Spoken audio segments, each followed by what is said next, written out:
I think to sum it all up, I would say overall, I'm fortunate that I kind of know myself and what I like and I don't like and what I want to do and what I don't want to do well enough that I managed to avoid this slipping into I hated it territory. There were kind of pockets, there were times in which I did, and there's certain things I just flat out don't like about how they've done this stuff. But all in all, I think because of the decisions I made and I played it the way that I personally wanted to play it, and I did my best to avoid the kind of pitfalls and frustrations that can come with doing a challenge like this. Ultimately, I ended up finishing up like just very relieved and pleased I managed to do it. And there were definitely some fun moments. Like the legendary solo challenges, I think were some of the best. I definitely enjoyed that. Those felt a little bit more like a puzzle to solve. There were less rounds. There was one character. But for the ones that were like 10 rounds and multiple characters and stuff, like those ones were just kind of too much for me to really enjoy. The Sephiroth one was fun just because you get to play as him. And he's just OP in his playstyle and all that kind of stuff.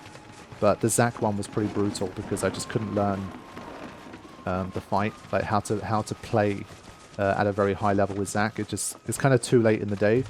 They just lump you in with like Titan as the first round, and you're supposed to really learn how to become a master of using Zack with that kind of backdrop, and it's just like I wasn't really about that after 130 hours. So yeah, I think I don't like the structure. Too many of the post-game fights in Rebirth have just been arenas or VR. Like, for how big and beautiful the game is, they've built so many things for this game. Please, please, please, in the next game, if you have a similar, like, big world like the rest of the world, maybe we can revisit a lot of these places. Just find a way to make these kind of battles a bit more dynamic. Stop shoving us in arenas and making us fight the same stuff over and over again. Like, this game, it just doesn't have a big enough bestiary to have this many of the same type of fight. If I say to you, like, Mind Flayer, if I say, like, Jabberwock, like, these types of enemies we've just seen so many times. Like, you guys haven't seen the Colosseum. I edited out most of the Muscle Colosseum stuff because it was just so boring and so repetitive. I think you fight the Jabberwock, like, 6 times in there just by itself, not counting anything that you do in Chadley's VR. And it's just like, guys, come on, man. Like, just stop making us do the same thing over and over again. And it is a little reminiscent. It's almost like they took a bad leaf out of Crisis Core's book.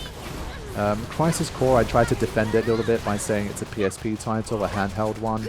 Maybe it's a bit designed to, like, you know, if you want just like a quick 15-20 minute play session, you go in, you do a few missions. Maybe you haven't, like, it's the kind of game that you don't play that often. You come back and you do a couple of missions here and there.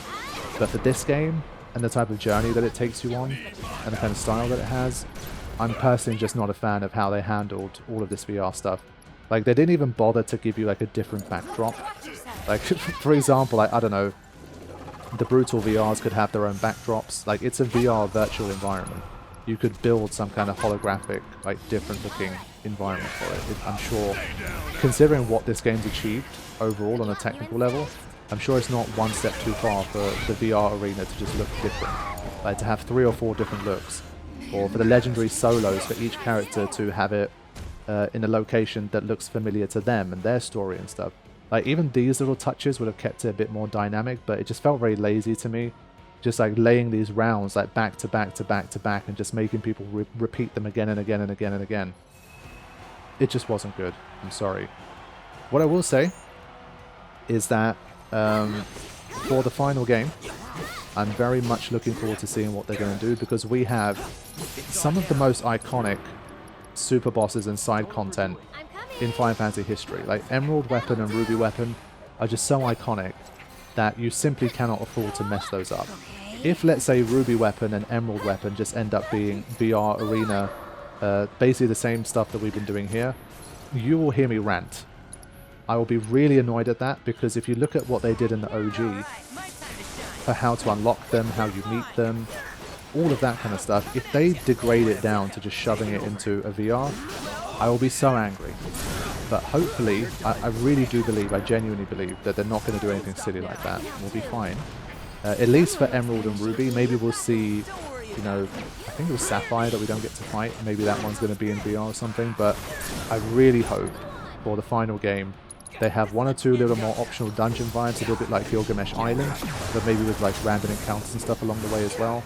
And that for these weapons and stuff at least, we have more like significant battles that happen out in the world. You have to go and find them, or you bump into them accidentally. You have to do a little bit of work to even find where they are. I think that kind of thing would be really nice.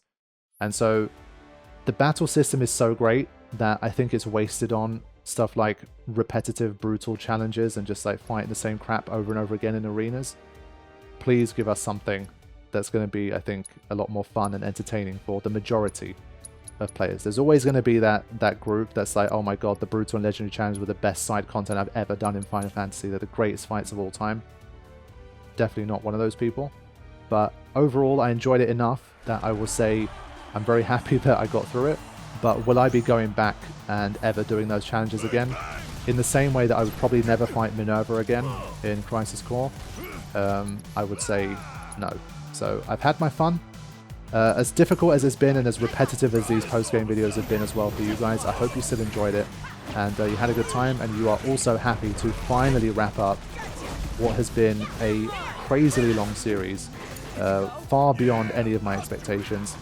But I'm very pleased to have got to the end of it, and I truly do appreciate, especially for this one, when it's a very long series like this, I really, really appreciate anyone that's taken the time to watch all of this content. Time is very precious, and the fact that you guys have dedicated so much of your time to watching this series is really humbling, and I truly, truly appreciate it. And overall, I had a very, very good experience with Final Fantasy Rebirth. I think the core story and the core characters and the side quests and the core part of the game, I would say the core 50 to 70% truly did give me the most golden era vibes of any Final Fantasy I've played since Final Fantasy X. But I would say like the kind of extended side content that's quite far from being necessary, or like the core part of the main run, and like the side material and like the hard bosses and challenges and stuff, I would say that's definitely taken some of the shine off. But I would say for the majority of the experience, I've had a very good / incredible time. And so overall, I had a blast with Rebirth, even if the side material at the end did get a little bit grindy and groggy. We made it, and I definitely felt quite a rush of satisfaction to defeat some of those hardest, brutal, and legendary challenges. So definitely still some good stuff in there, but overall I would say it was not a particularly strong suit of this game, and it's not something I plan to go back to anytime soon. I mean, I vehemently avoided doing another hard mode run, and I avoided doing more mini games in order to get Genji and all that kind of stuff. Definitely don't regret that decision, even though it probably made my life harder in the post game. I don't care. I've definitely put in my hours for this game, and I kind of did it mostly on my terms, and I think that's what matters. At the end of the day, you need to learn. This is one of those games, I think, that it benefits the player who knows what they want, and they're not afraid to play things the way they want to play it.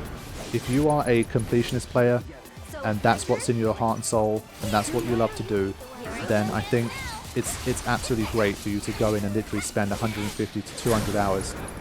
Play the game, play it again, do every mini quest, get the highest rank in everything, do all the brutal challenges, just do everything.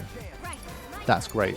But if you're the kind of person that doesn't say ordinarily do that, but you let the game kind of rope you into thinking that you need to do it, or you get a little bit peer pressured, maybe you have some friends that have done it and you feel a bit crap that you haven't done it, and then you try to do it as well, that's how you start to fall into the trap of it basically starts to make you dislike the game more than you should.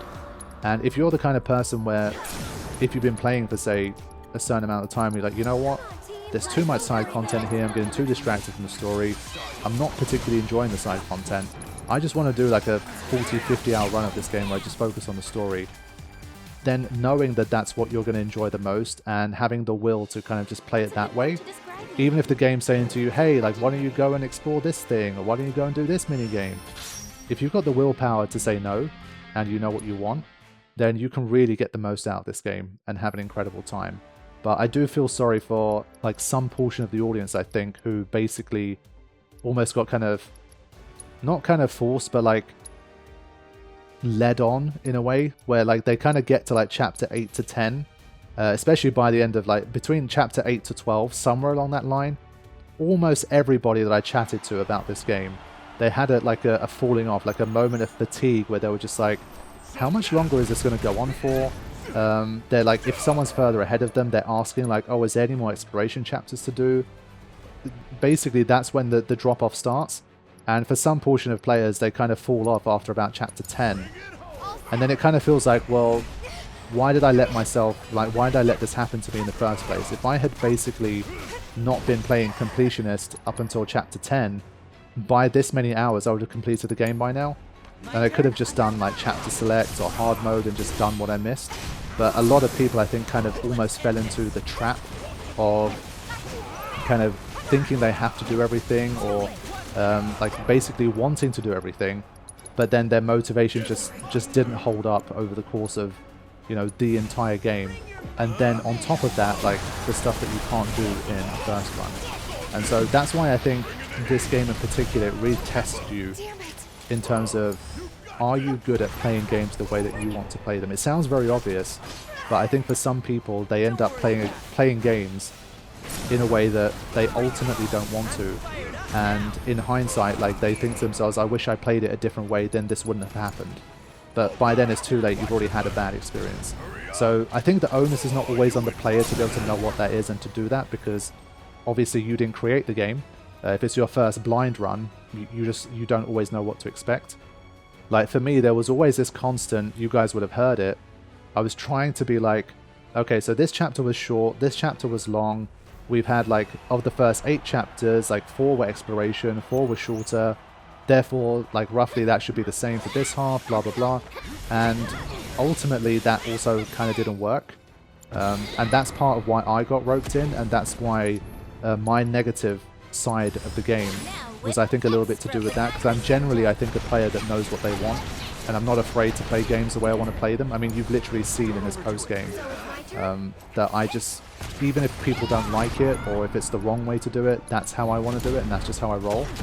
But for this one, it was kind of like I kept having to try and guess what was going to happen, and try and plan accordingly, or like play on the assumption that it would continue a certain way, and then chapter 8 to 12 end up being so long, and it had so much like extra exploration and material that ultimately wasn't as strong, I think, as some of the rest, that it also started to take a little bit of shine off for me as well. And so that's why for that particular aspect, Rebirth is definitely a mixed bag. For how good the core experience is, I would say like the 70 to 150 hour side of the game is definitely a lot more mixed, and there's people that have just straight up given up. It's been over 6 months, they're just like, I haven't been able to complete, I stopped playing. And it ranges from there to like, oh my god, this game was the best thing ever. Like I finished it, I immediately redid hard mode, and then I immediately did the brutal and the legendaries, and I played like 170 hours and I got the platinum and whatever. So I would say, like, for the people that had like the 70 to 100 hour experience, our experiences probably match up a lot more closely. But for people that either kind of felt like they had to go the distance, or that end up going the distance anyway, I think it was a lot more of a mixed bag, I would say. But I think that's like the final thing. I want to comment on that stuff because obviously once I completed the game 103 hours in, I hadn't done, obviously, you know, the extra VR battles and stuff, so I didn't really have much to say in terms of that stuff, and the structure and the design. But even for my kind of initial review, the one where I said that this game is awesome, for that one, my main criticism was still the fact that it felt like there was 20 to 30% too much stuff. And I think having completed the Brutal and the Legendaries, and dabbled in a little bit of, you know, like AP farming, and figuring out what you need to do to get the extra transmuting levels, like the extra mini-games that you need, having seen all of that stuff, like the extra Colosseum battles, I'm even more confident now to say that the game, in my opinion, for the majority of people, has too much in it. And the 20 to 30% that's too much, I don't think is good enough, and it doesn't differentiate itself enough to deserve to be there. And I think it brings down the rest of the game. But at the end of the day, if you have 70 to 80% of the game, that's fantastic, like really, really great. And you have like 20 to 30% of a game that's optional, and that's also not particularly great, I think it's too harsh to then bring down the overall score and say, oh yeah, this game was only like a, you know, if the game had 30% too much, therefore it's a 7 out of 10. Like, it doesn't work like that for me.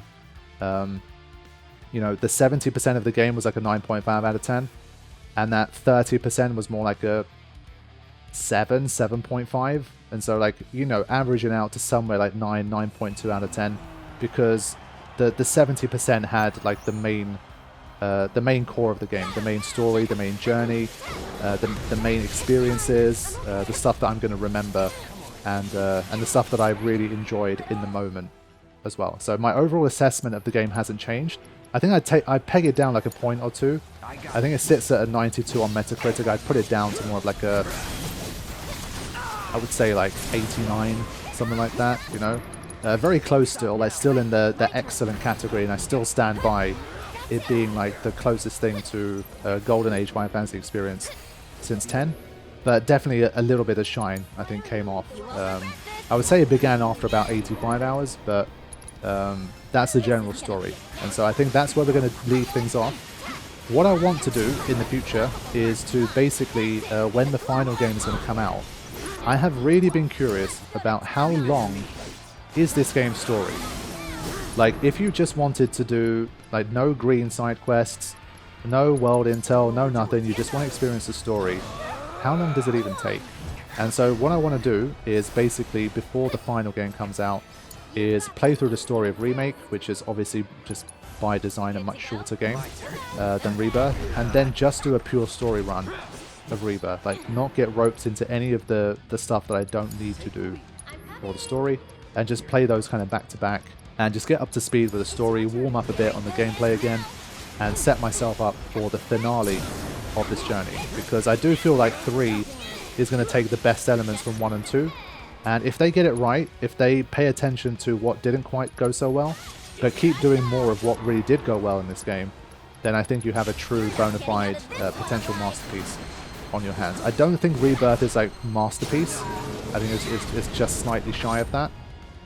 But still, overall, excellent game. Had a wonderful time, and I hope you guys enjoyed the playthrough as well.